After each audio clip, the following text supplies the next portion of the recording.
Good evening, and thank you for joining us. I am Carol Blackwell, the Parent Support Liaison for OPEC, the Office of Programs for Exceptional Children at Virginia Beach City Public Schools. On behalf of our SEAC, the Special Education Advisory Committee, and our Office of Family and Community Engagement, we all welcome you to our webinar presentation, UDL, Universal Design for Learning. Tonight's presentation is a For Family Connection webinar in our Special Education Empowerment Series.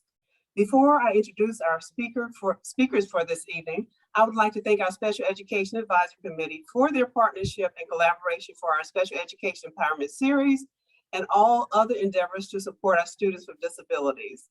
I would also like to thank our Department of Communications and Community Engagement for their support and collaboration for the production and promotion of tonight's event.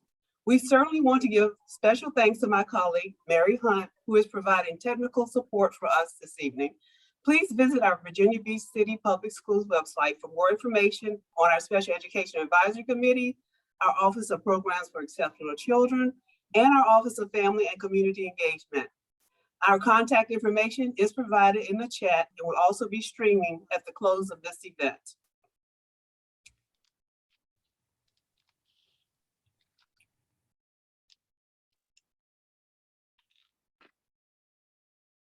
Good evening, everybody. So we want to again welcome all of you here. One of the things that we want to do in this webinar is get some information from you. Please go to www.menti.com, and when you get there, enter the code 71082766. If you have a cell phone handy, you can use your camera feature to do the QR code. That'll take you right there.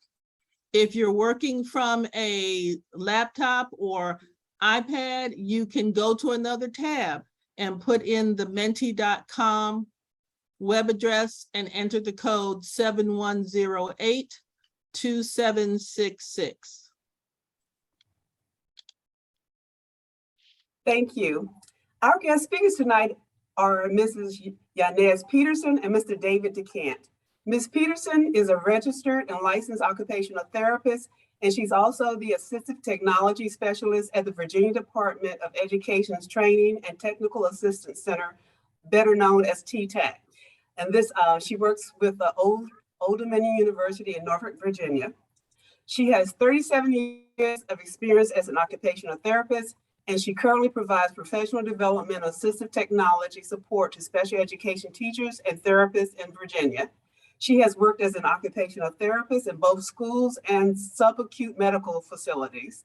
She shares a passion for working with students with special needs by presenting at local and national occupational therapy and assistive technology conferences, instructing college students, developing online instructional training modules, and developing professional development opportunities for educators and community partners. Ms. Peterson has presented on occupational therapy and assistive technology solutions for students with disabilities at the following conferences: the American Occupational Therapy Association, Closing the Gap, and Assistive Technology Industry Association. Mr. DeCant is a special education teacher and an assistive technology specialist for Virginia Beach City Public Schools. This is his 28th year teaching, and he is currently the department chair of the Assistive Technology Department. Mr. DeCant has a master's degree in education from Old Dominion University and is nationally certified as an assistive technology professional by the Rehabilitation, Engineering, and Assistive Technology Society of North America. Thank you again, Ms. Peterson and Mr. DeCant, for your service to our community and your presentation tonight. It is our pleasure. Thank you for Just that as a introduction. just as a reminder, if you haven't done it yet, please use the QR code or go to www.menti.com, enter the code 7108-2766, and then we can see your comments. Let's see what the survey's results are.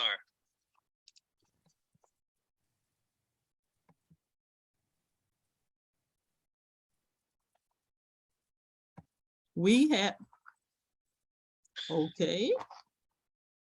Right now, it's looking like we have one person who has signed in. Let's go to our first question and see what we get, if that's the only one. Well, the Parent. person who is here as a parent, we are so happy that you are here. Again, if you are just joining us, the code is www.menti.com, and the code is 7108-2766. We don't want to leave anybody out. And we thank you for who has entered your information. All right, let's move on. Hands on. I agree with that person. Yes, That's yes. my favorite also. A lot of our students that are like that. They like to feel it with their hands and get involved in making things.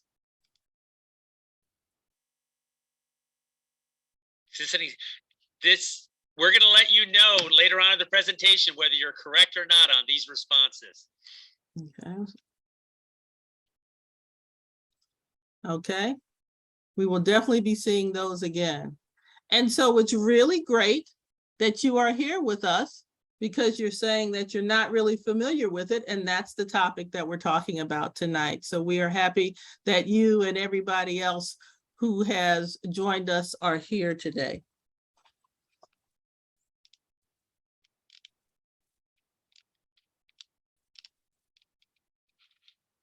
So, Perfect.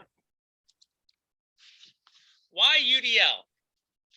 This cartoon's been around for a long time in education, and it's the way schooling used to be thought of. You know, for a fair selection, everybody has to take the same exam. That's what makes it fair. Please climb that tree.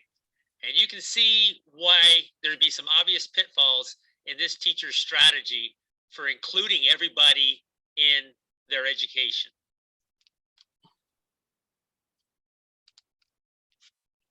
Now, UDL actually comes from universal design. We're talking about universal design for learning tonight, but I think we need to step back a second and talk about universal design. And that pretty much came out of the world of architecture. And so you can see in this picture of ramps and stairs is that you could decide how however you want to go up this path. If you wanted to use the ramps, you could do that. If you want to use the stairs, that's an option. If you need to hold on to the handrail, that's available for you as well. And that is a basic tenet of universal design, is that there are options so that you can do it the way that makes the most sense to you. Here's another example of a kitchen that's been outfitted by universal design. Notice the cutaways underneath the stove so wheelchairs can easily access underneath the stove and not be stuck farther out from a flat fronted stove. Most of the designs that universal design concepts deploy are beneficial to everyone, and it helps people with disabilities. And most designs don't bring in people with disabilities into the concept when they're doing the design. They're going for looks and not necessarily functionality. But most of the time, if they design for a person with a disability, they're actually benefiting all. For example, here. This is a great example. You're correct, David. This is a curb cut. They're originally designed for people who have used wheelchairs. But as we all know, if we needed to get on that, if we had a wheeled cart, if we had anything that luggage, anything with wheels on it, we would use that curb cut. So it's not just for the person in the wheelchair, anybody can benefit from it. Here's another example of probably a pretty expensive faucet, but it's made by Delta. You can touch any part of it and it turns it on. So she's contacting with just her wrist, and the electronic connection that's happening is turning on the valve. I could easily see where this would be mighty convenient for everybody and not necessarily just somebody that had limited mobility. So this is one that I like as an occupational therapist. It's an adapted bathroom. So you can see, to go into the shower, there is no step or over lip that the person has to go in. They could just walk straight in. The door is a sliding door, so you don't have to try and figure out how to open the handle. And I don't think the door goes the entire way, so you don't have to worry about dealing with door handles or anything like that. So again, many of us would appreciate a shower like this, designed for a particular group, but everyone can use it. And notice how the shower is actually, the shower head itself is UD in design, universal design. You can slide it up and down the bar to the specific height of what you need. It goes all the way down to somebody that would be in a wheelchair, because reaching up and grabbing that shower handle would be very difficult if it's always at the top. This happens to be one of my favorite universal designs that I've incorporated in my own home. The only door I haven't done yet is my outside door going from my garage, which is still a round handle. But when you're carrying in a load of groceries and you got those plastic bags in your hand, you got both hands full, it's nice to be able to reach right up with an elbow or even with the fist and pull this down and open the door, other than having to set everything down, reach up, turn the knob, and then go in.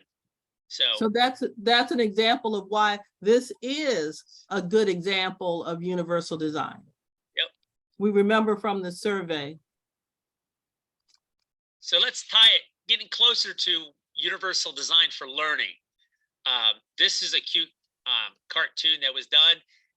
The person cleaning the stairs is saying, just wait, child in the wheelchair, just wait and let me clear this ramp so I can get the kids up. And the one kid makes an observation, but if you shovel the ramp, we can all get in because they can all walk up the ramp. They make it sound like the rest of the kids can't use the ramp. So most of the learning about UDL, most research that's been done is done by CAST, and they're the Center for Applied Special Technology. They really wrote the book when it comes to UDL. And they've been studying it for years at the university level. And they came up with this chart. And this is a lot to look at first, okay? Because it goes both across and up and down. But we're going to break this down a little bit and it explains UDL into individual little chunks.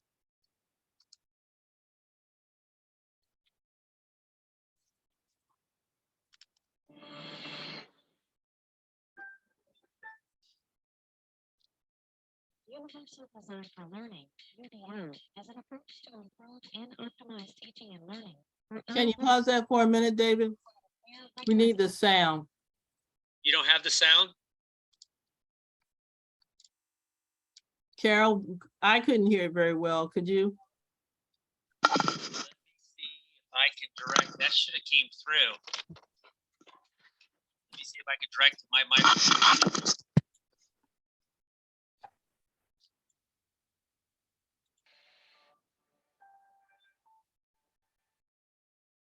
Universal Design for Learning, UDL, is an approach to improve and optimize teaching and learning for all learners by setting clear, rigorous goals, anticipating barriers, and proactively designing to minimize those barriers. You may know of universal design in architecture. It's an approach to design that works to ensure products and buildings can be used by anyone, regardless of their level of ability.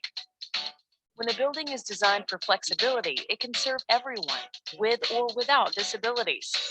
Let's consider this universal design approach in learning. What difference would it make if educators looked for barriers in the design or in the curriculum rather than in the learners?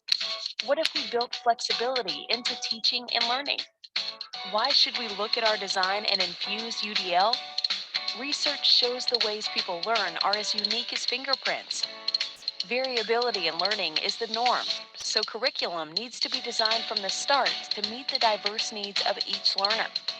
When we design for the average learner, we miss reaching nearly everyone because no one is average, at least not in every area. When we design for variability, we are minimizing barriers and increasing access for all our learners. Variability is contextual. That means a learner may need the design to be different depending on topics, the environment, or the time or day of instruction. Every learner brings their own background, strengths, needs, and interests. To meet each learner effectively, the learner needs should be addressed through choices and access to provide authentic learning experiences. Designing for individuals in the margins helps everyone by providing support and challenges for all. We know from our friends at CAST, the Center for Applied Special Technology, pioneers in UDL, that universal design for learning equals learning for all. So just as the universal design helped everybody inside their house or inside their community, if we take a look at universal design in learning, we can do those same skills. So the first section that we're going to look at is the engagement section, getting your student engaged. The first section of that is providing multiple means of engagement, and it's also known as access. You'll notice, like I said earlier, that chart goes up and down and right, left to right. So this is access. So it's recruiting interest. It's letting children have options and choices when it comes to their learning. This includes even at home for parents. My own daughter, I bought, I don't know how many desks in her career. She is now 23, she's out of the house, but I bought desk after desk because I was traditionally taught you have to sit at a desk with a nice lamp to do your homework. And she would insist on sitting on her bed to complete her homework. But that was what her learning option was. That's what she enjoyed the most. So to let her do that, as long as she had good lighting, I was still a stickler on the lighting. She could learn the way she wanted to learn. Another consideration is to let them use headphones and to not be so rigid on how they go about their learning style. And then the third thing is provide real world experiences relevant to family experiences. And that's bringing in what you guys have already done as a family into the particular topic that the child is happened to be working on at home. So anything dealing with homework, teachers call it the schema, where I'm bringing in outside, like I went to the zoo as a child and I saw animals at the zoo. So when a teacher talks about a hippopotamus, I know exactly what she's talking about. And a parent can bring that in with their child talking about the story. You remember the time we went to the zoo and you saw the elephants and the hippopotamus, and you bring them back in. So you're grasping the attention of the student. The middle thing is we build on this now. So you want to sustain effort and persistence. Tie in the why does a student need to know this? Like I said, I had 2 daughters and I was always asking, why do I need to know this? Why do I need to know this? And bringing in real world experiences of why they're learning something, especially when it comes to mathematics. A lot of times parents have a hard time describing, why do I need to know algebra? Why do I need to know trigonometry? But you can bring in real world experiences that you have as a family or from your business that you do. Encourage the process of learning. Not all learners will get it easy. So it's the grit, sticking with something and working through your homework can really help with this multiple means of engagement.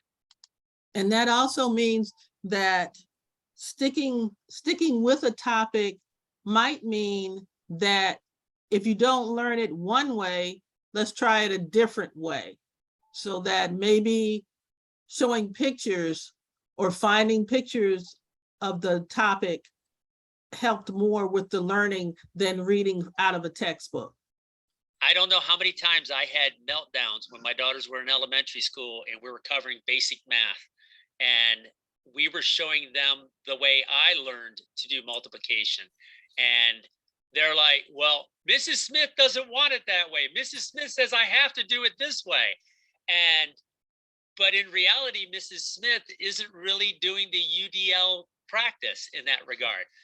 Multiple means of learning and engagement. There are more than one way to learn your multiplication.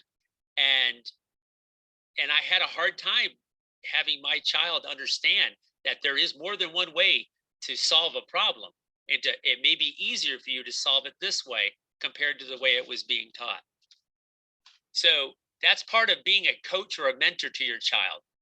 And what we have is the Virginia Beach Public Schools is introducing a learning management system this year called Canvas.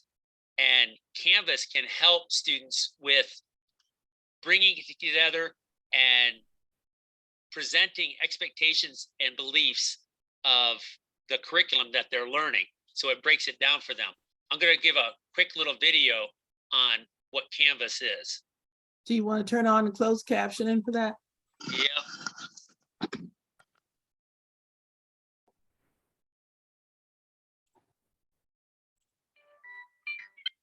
This is the video where we're supposed to show you all the cool things Canvas can do.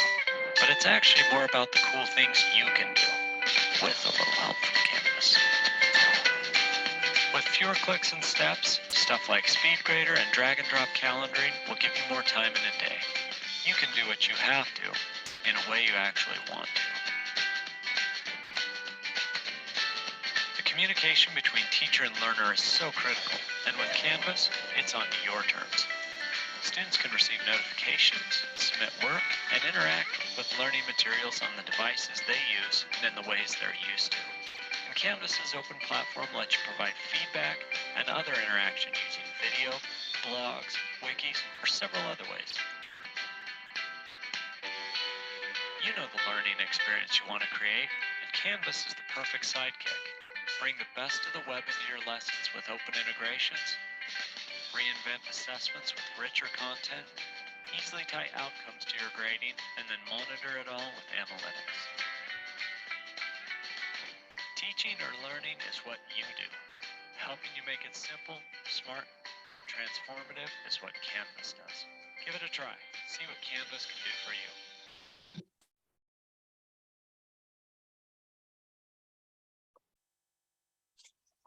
So back to this cast diagram.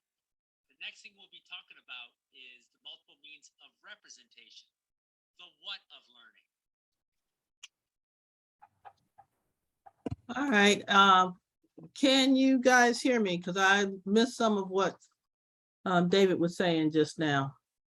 Oh, Mr. sorry. DeCant, if you could Move speak my a little microphone louder, that back over. we can barely hear you, Mr. DeCant. Yeah, I moved my microphone back over. I had it by my speaker. Okay, move it back to you now. You got it? All right, so now we're going to be talking about the purple column, which is provide multiple means of representation. And the access for that is perception, or how the student receives the information that they are given. And so with Universal Design for Learning, you want to offer alternatives for auditory information, alternatives for visual information, ways that a person can customize the screen to support them. So one of the things that families can do in addition to teachers is to check out the accessibility options in the device your student is using. You can also do this on your own phone, your television. Almost every device that's out there has an accessibility section. You just look for it in settings, and then you can go through and see what options it provides and see if they're helpful or not helpful. You can also look at using different fonts. Maybe your student would like a particular font to use versus another. Did you even know there's a dyslexia font out there that's supposed to make it easier for students to read if they have to deal with that challenge? So that's something that you guys could Google and look to see with your child or youth and see if that's helpful. Another one that I really like is Immersive Reader.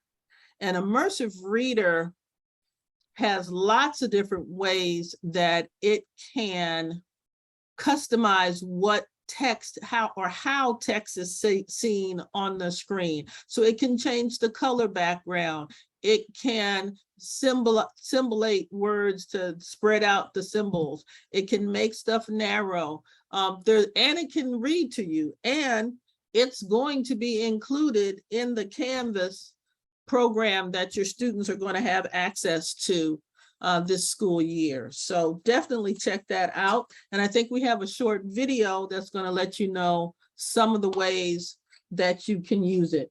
And when we look on it, notice the left column. So Immersive Reader can be accessed from the home page, from assignment instructions, from pages, and the syllabus section of Canvas. So this is something to help your child know how to navigate through Canvas and get to the supports that they need.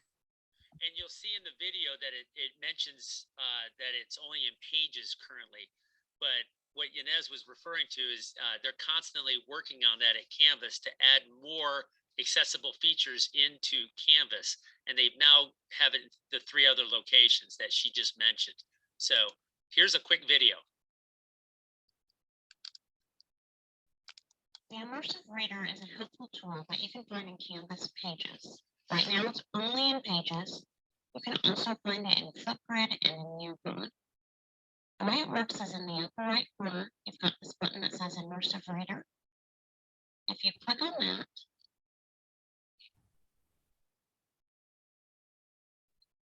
you'll see that my screen changes. So you've got a variety of different settings. So if you come over to the A here, you can change your fonts. So I find Comic Sans easier to read, so I use that one. You can adjust text size.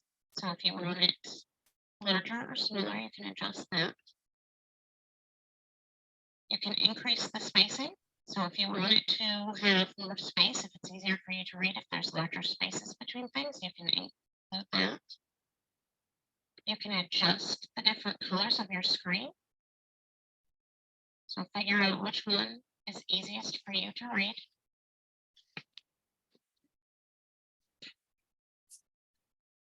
I have a grammar print. This is probably not one that you're going to use a lot, but if you want, you can click on this, and so now all of my nouns are in purple. And you can come over here for line focus. So right now it's showing just one word at a time, I can change it, so instead it's showing me just one line. You'll notice how the rest of the screen gets kind of grayed out. You can still see it, but this helps me focus on just one line at a time. Or I can change it to 3 lines or 5 lines. This is when the blank space counts as a line. And if you don't want that on and you just want it going word by word, you just turn that off by clicking this button on and off. There's also a picture dictionary. Not all words are in here, but I can click on a word. And if it's got a picture to go with it to help you understand the definition, that will show up. Otherwise, I'll just say the word. Let's see. So here's culture. So it's got pictures to go along with it. So with a lot of words not having that, it's only partially useful, but it is something that you might find handy when it does have a word to go with it.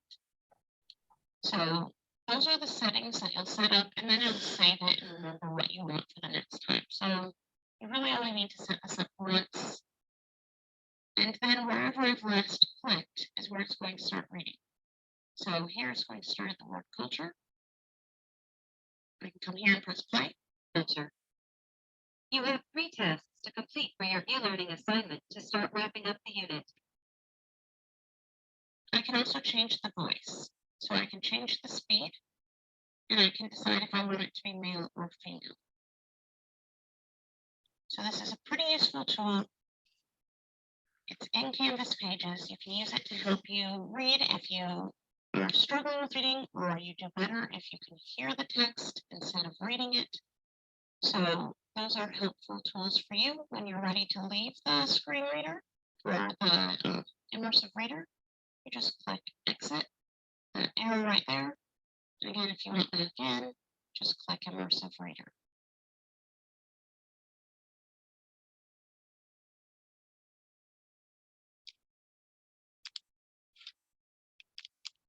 So immersive reader is a UDL by design. It helps the child that needs it for the read aloud, but yet there are kids that are tired at the end of football practice and they have to do their reading, and they can just listen to it and can aid them in completing their homework. So we just talked about how students can access their learning activities and how they can use tools to modify it or provide them with more supports. And a lot of times those students need help from their families to help them to go in and try and find these different supports, these different areas, how to navigate through the accessibility settings on your phone or tablet, laptop, or how to get into Canvas. And seeing that this is going to be relatively new to some students, this is a good support that families can give. The next section on how to provide multiple means of representation is how do we build on students' learning? Let's go back one, thank you. And so a lot of that is looking at language and symbols, because reading is very difficult, or can be very difficult for so many of our students. Spending time to help them understand vocabulary, language, syntax, decoding text, especially math problems or other symbols, can be very difficult. So things to remember is that as adults, things make sense to us that don't always make sense to our children. So we're going to tell you 2 quick stories. Mine is, said to my children, it's raining cats and dogs out there. And I think that's how it was today. There was a lot of rain out there. And they gave me a blank stare. And I was like, what do you mean? And they're like, there are no cats or dogs out there. And it's like, they didn't know that phrase. They didn't know what it meant. So we got into a discussion about how raining cats and dogs just means it's really raining very hard and heavy out there. But we had to teach that. And because originally I was just like, everybody knows what that means. David? Yeah, the other one was while Yanez and I were developing this webinar, I kept looking at the screen and said, man, I'm really getting bald on top. And she made a Kojak comment. And then we started laughing because we were on this particular subject that, a student wouldn't understand the reference that she's talking about unless you're probably in your 40s or older. You wouldn't understand the Kojak comment about me being bald. So when you use functions like this, teachers and parents really need to explain what they are. Even my own kids have gone a long time not understanding some of my idioms when I would talk about them. One of the other things about using different medias for learning, my own child is, when she was in 3rd grade, she hated to read. She really struggled with reading. And her love of reading was going down. And at the same time, Percy Jackson and the Lightning Thief was coming out, and they had it in audiobook form. So we went to Target and we bought the audiobook version of it, and we played it's the actor's portrayal of the novel. And she bought it in hook, line, and sinker. She understood it because it was also a student that was going through trouble with dyslexia. And so she's an avid reader today. And if we would have stuck to traditional paper with her and trying to work her through, the love of that reading may have never occurred. So multiple means can help all students. So having an audiobook about something, there's nothing wrong with it. It's not cheating when you use an audiobook for something. The whole purpose of the book is to understand the content and to be able to comprehend what the author is trying to portray. And that's more important than having a child struggle through the reading of it and missing the point of the words that they're reading. And so if any of y'all still don't know what Kojak means, Kojak was a television show that Kojak was the detective, and he was bald and he liked to eat lollipops. Yep. So when we were talking about bald, that's where the Kojak reference comes in. Yep. So teachers should try to avoid those in class unless they're willing to explain what they are.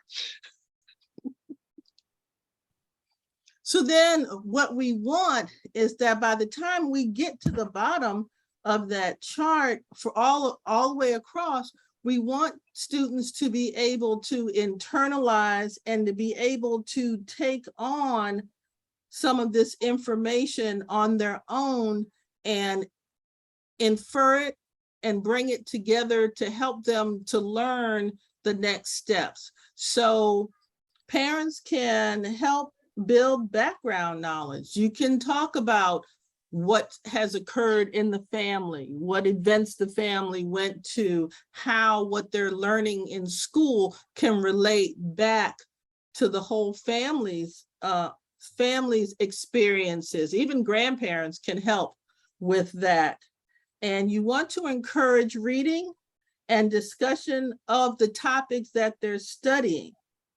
So if they can explain to you what it is that they're learning, they can explain it to anybody, and especially back to their teachers. Real world experiences, if they can connect the dots, that's an idiom. If they can connect what they're learning to something that's happening in the world and be able to have that conversation, then that means that they're applying what they're learning. So have those conversations, ask them what they're doing. Then if there's a way to connect it to your personal family or personal events, use all that, because that will help them be able to tie it all together, remember it better, and then explain it to others or their teacher. So we're back at this chart again. We've gone through 2 columns so far. The final column, actions and expressions. It's the how of learning. So when we talk about access again, we're talking about the physical actions of how you're going to get that information. So when we did the Mentimeter earlier, you saw that different types of questions for when it was being filled out, you had to do certain things to fill it out. We're talking about how do you access the tools? Assistive technology are tools that are designed to help students with an IEP access the learning that's in the classroom. So the big thing that everybody can do is to check out the accessibility options that are already on your devices. And that makes it true universal design for learning, because you can choose whichever ones you want. One of the things that can be sometimes confusing with assistive technology is that certain schools only buy so many licenses for whatever that tool is that the students are using. So they're not able to give students who are general ed students all the same tools that they can give students who are special education students, because of the funding and how that tool was obtained and who's allowed to use it. But under UDL and these accessibility options built into the devices, everybody can use all the options that the device has. And by using them and picking what works, student gets the support that they need. Yanez and I are both assistive technology specialists, and when we talk to other assistive technology specialists, we're always talking about how technology is going to put us out of a job, and our goal is to try to get us out of a job. And if industry did universal design more effectively, we would be out of a job. So when she mentions going to the accessibility features that are built into most devices today, that is universal design. That is the company's attempt to try to get universal design, to have those features built in there that can automatically and easily be brought up, and that it can benefit everybody at the same time. The magnifier that's built into the iPhone is an example of that. You have these really nice cameras, but people don't realize they can zoom in on something and just keep zooming in, so they can, when they're in a low light area, they can see something better. And everybody like me, even though I'm not visually impaired, as I get older, I need more and more assistance with that. So by designing universal design, they're putting people like Yanez and I out of a job, which is our goal. Yeah, I will tell you, whenever somebody asks me for the serial number on the back of a box or a laptop or whatever, I have to grab my phone. And I personally like using the camera feature, because that way I can take the picture of it, blow it up, and it doesn't go away. Sometimes with the magnifier, if I move it, then I've lost the image and I have to find it all over again. But that's something on my phone. In times past, we had to have these big devices called CCTVs to blow up everything. Almost every one of these supports in these accessibility settings were assistive technology 10, 20 years ago, and were only available for students with special needs. Now, people have finally started to realize everybody can benefit from these things. And so now we're finding them on all our devices, but not enough people know that they're there. And So that's why CAS did the research to apply those concepts to learning, because we were not capturing everybody in a classroom, a wider path that we were capturing by just doing traditional learning. And that's why they're wanting teachers to look at their curriculum and see where they can open it up and make it more universal for all students, and it benefits all. So the next thing on this is to build and use multiple means of communication. Throughout our entire presentation we've done so far, we've tried to bring in multiple means of communication. So we did a survey at the beginning. We brought in a video at the beginning. We brought in pictures in the beginning. We talked about the pictures. We brought in different ways. We brought in what we would consider boring charts, like the one you're looking at right now. It's just the slide presentation.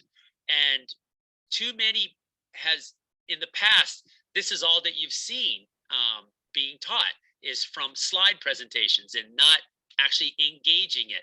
And the more you do this, the more the students capture a wider footprint of the kids that's going to understand it and maybe have some buy-in to what you're trying to learn. In here, we use UDL has built UD, Universal Design, has built into Google voice typing, and instead of typing traditionally, you can open a Google Doc and go to tools, and you can open up voice typing. And as you start talking, it'll start typing out for you. And it's called speech to text. And a lot of kids find this all on their own when they're playing around with the toolbars, but that's available to all students to be able to use. It's built into Google Docs. It's their version of trying to make it more universal design to capture more people that might have physical limitations that can't type. So, and it could help the little kid that just broke his arm playing football, and it's his primary writing arm. What's he going to do? Well, he can use Google Docs and voice typing and continue on with his schoolwork.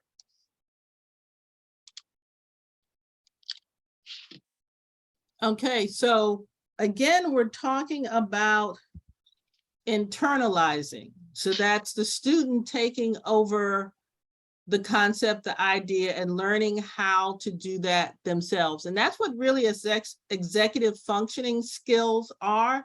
They are the ability to figure out the problem, use your resources, know what's available, and be able to set a strategy to help you to attain the goal.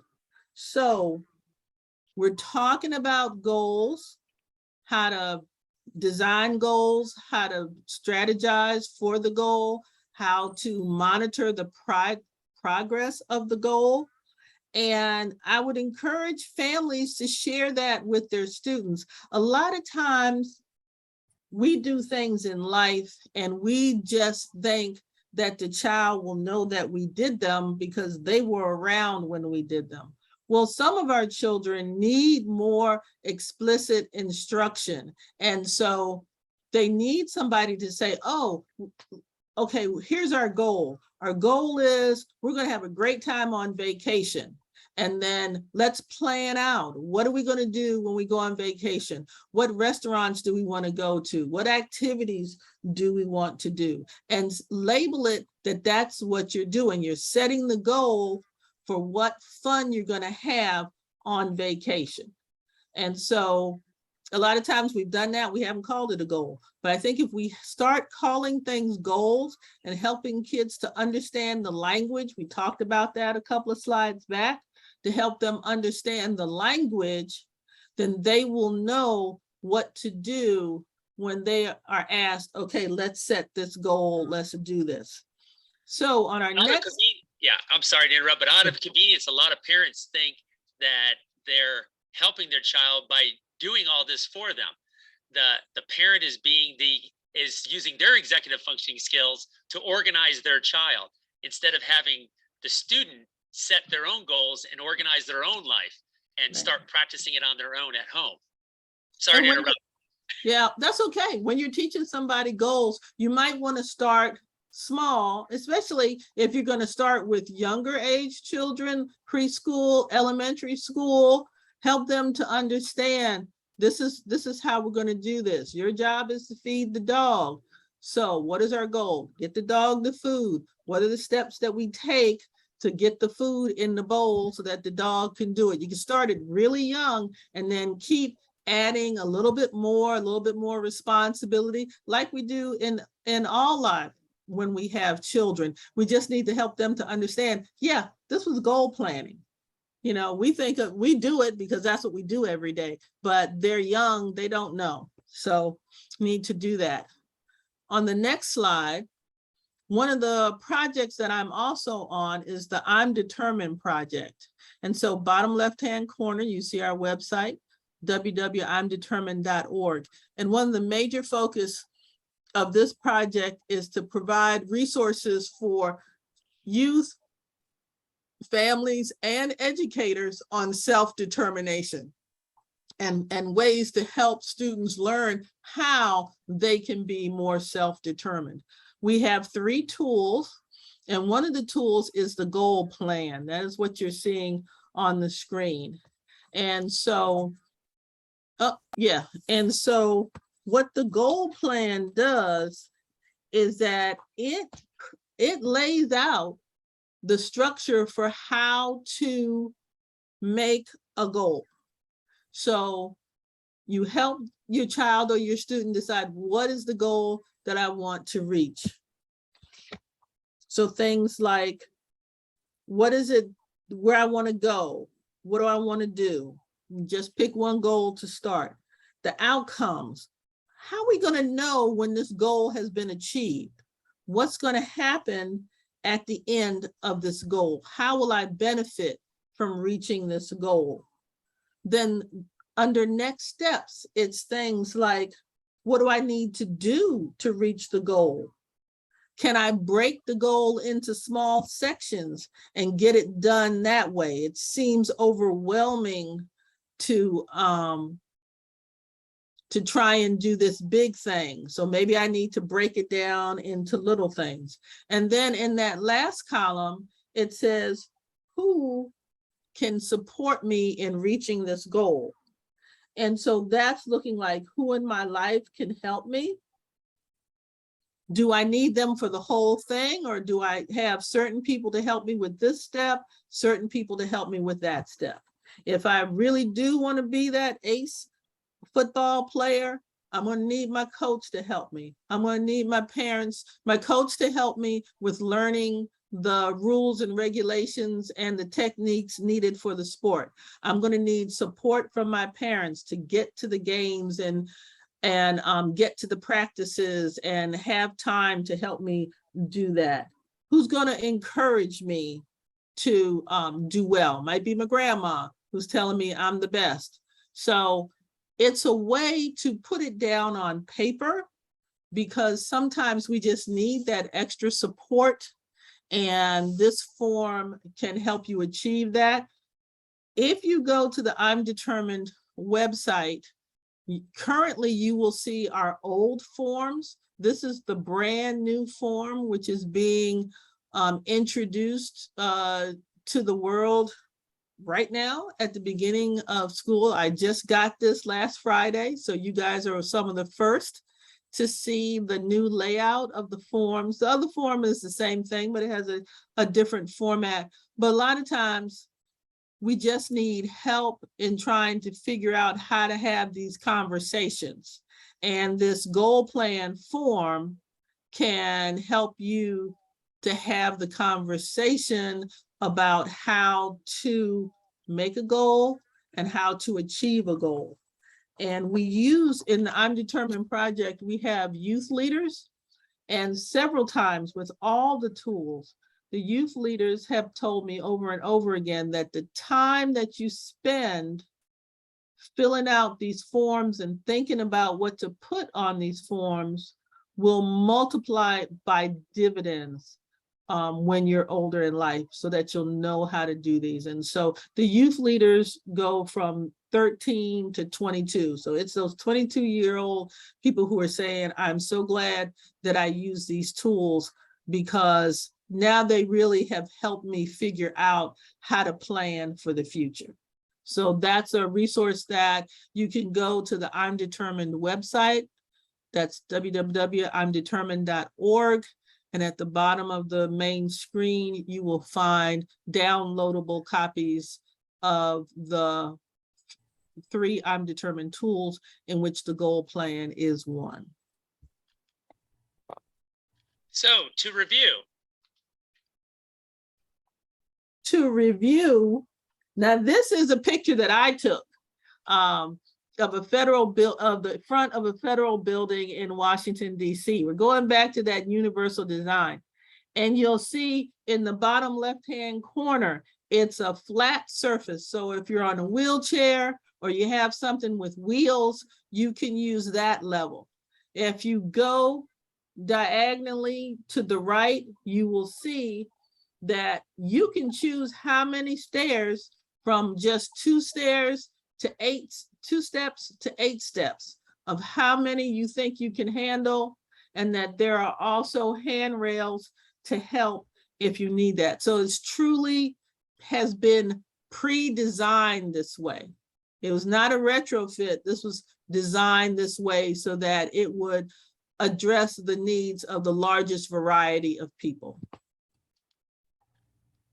So we talked about this, and thank you. I did look at the Mentimeter and I saw several more people logged on to that, and I thank you so much for your input. And so this one was tricky for a lot of people because we see the ramp and we see that we have the ramp to help anything that's on wheels get into the building, and we see the steps. But I want you to notice the ramp came as a secondary thought. It was not planned when the house was built. And so what has probably occurred is sometime in the life after that house was built, somewhere in that house needed some sort of wheelchair or wheeled device. And so they added the ramp to that. So if you click that one more time for me, David, that is why this is not an image of universal design, because universal design says we do it in our planning, not after the building is built. And that's the same thing that we want to say for universal design, is that we want our educators, we want our families to think about how to design learning in a variety of ways, in a variety of media, and a variety of options ahead, so that we don't have to single out and make adaptations afterwards, that we have as many different formats available from the beginning, and students, children, youth are able to pick the ones that work for them. And this is actually an example of assistive technology because it is an add-on. It's something that's special. And for instance, I've been teaching for 28 years, and the speech to text that's in Google Docs or the immersive reader that will read for you automatically, those were all used to be assistive technology tools that we would have to go out and purchase to add on to a student's technology, so that they could have an equal playing field in the classroom. And if companies, which they came along with and they redesigned and built it into the system, that it now helps everyone and it helps our kids. So it's no longer per se assistive technology at that point. The same concept needs to be done with learning, and how we engage our learners in learning needs to be not an add-on, not something special that's needed for one kid, but if we do it for all, you're going to capture a larger group of kids understanding the curriculum. And we would suggest to you, and I think we have a couple of times, that even you, as a parent or a teacher, look at the devices that you have and see what supports are inside those devices, and will that help you? I know there's certain people who want to take quick notes, and they'll talk a note into their phone, or they'll ask Siri or Alexa to remind them to do something in an hour later, or to take their medicine, or all that kind of stuff. That's universal design. So go ahead. I was gonna say, and when we add it to how kids learn, then it just gives them the supports that they need without having to, I guess, without having to have an evaluation and having a disability. You use what's available for you. So we're wrapping it all up now here, and we're going to set the table for learning. And we have a video here of, let's see if it comes up. There we go.